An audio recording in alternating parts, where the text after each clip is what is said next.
In 2021, FC Barcelona wasn't just broken on the pitch, it was breathing behind a closed door, a brilliant Eros in depth. No Messi, no Neymar, no light, and worst of all, no way out. Analysts called it unfixable, journalists predict bankrupt. Even fans began to ask, could Barcelona collapse for good? But in the dark hours, a familiar figure returned, not as a savior, but as a gamble. He is Laporta. He has rebuilt Barcelona once, now he will try again. Only this time, he didn't bring stars, he brought Palancas, the most daring financial experiment in football history. In March 2021, Laporta was elected president for the second time. The man who has one side Ronaldinho, high Guardiola, and preside over the most beautiful football ever played. Now walked into a disaster zone. The club was operating at a 481 million euros loss.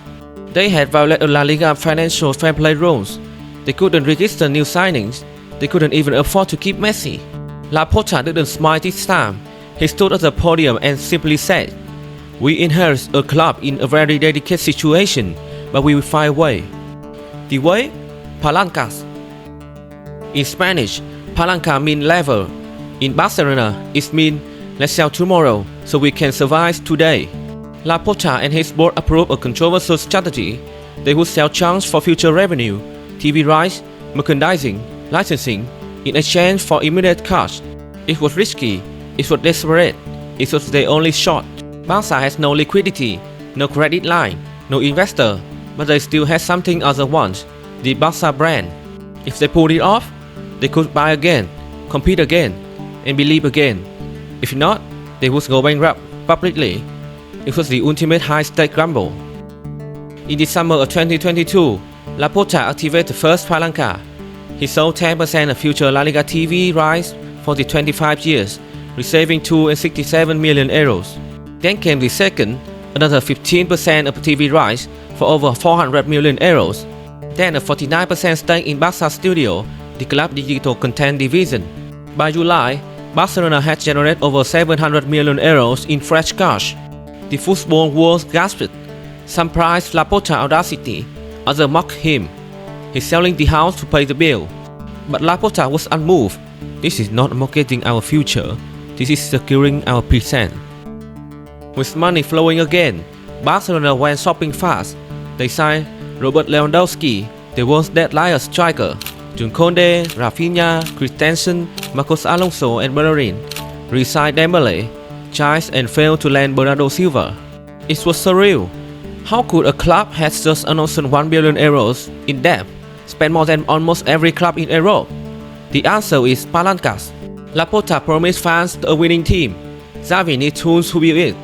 And so, with the money borrowed from the future, they built a squad for today. Critics call it financial doping, but Laporta calls it economic creativity. As the 22-23 season unfolded, something incredible happened. Barça didn't just survive, they won. They topped La Liga, concerning field goals than many teams in Europe. Lewandowski scored, Ter Stegen saved, Gavi fouls, and Perry orchestrated. The Camp Nou, through half-empty due to the renovations, found its voice again. And Laporta, he stood in his box, shoes sharp, arms crossed, like a man who knew the storm has not passed. But at least the boats were sailing again. But behind every victory lay a question, at what cost? By selling parts of the club's future income, Laporta has mortgaged stability for survival.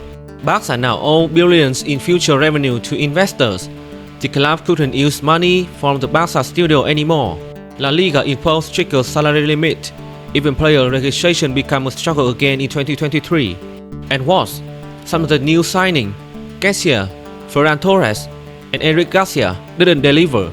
With Spear grow rounder. Is it another bubble? Another Bartomeu? Laporta didn't flinch, but the boardroom lights burned late into the night. They had saved Barcelona for now, but had they bought time or borrowed it? For Laporta, this wasn't just presidency, it was personal. He has one left Barça after the golden age. Now he has returned to a broken kingdom, to impossible expectations. He could have protected his legacy, walk away, blame the past. Instead, he risked everything, his name, his reputation, the club's future.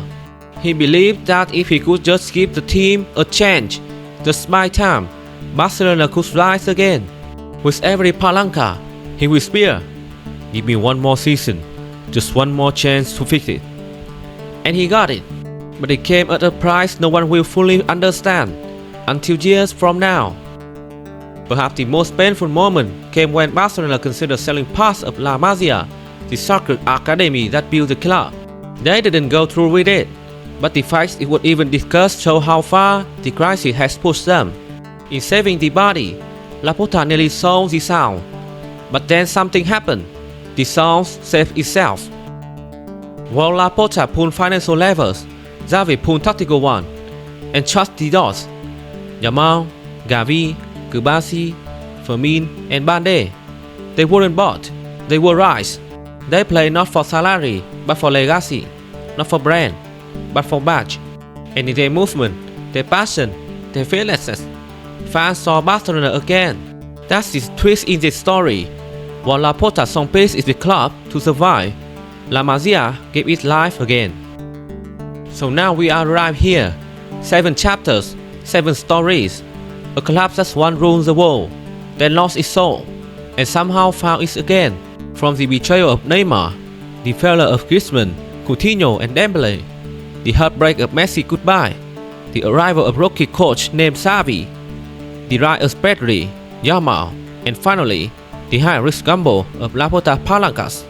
It all leads to one question: did Barcelona survive, or just delay the fall? No one can say for sure. Maybe history will judge Laporta gamble harshly, or maybe this was a miracle that gave Barca time to rebuild the right way. And if one day Barcelona return to glory, not bought, but earned, then we will know Laporta didn't just gamble, he won. And so, this is where our 7-part journey ends, not with a perfect ending, but with hope. The hope that in the world of football business, Barca can still choose football beauty. This club is more than a club, and it's still being written. Thank you for watching the Barcelona Crisis series.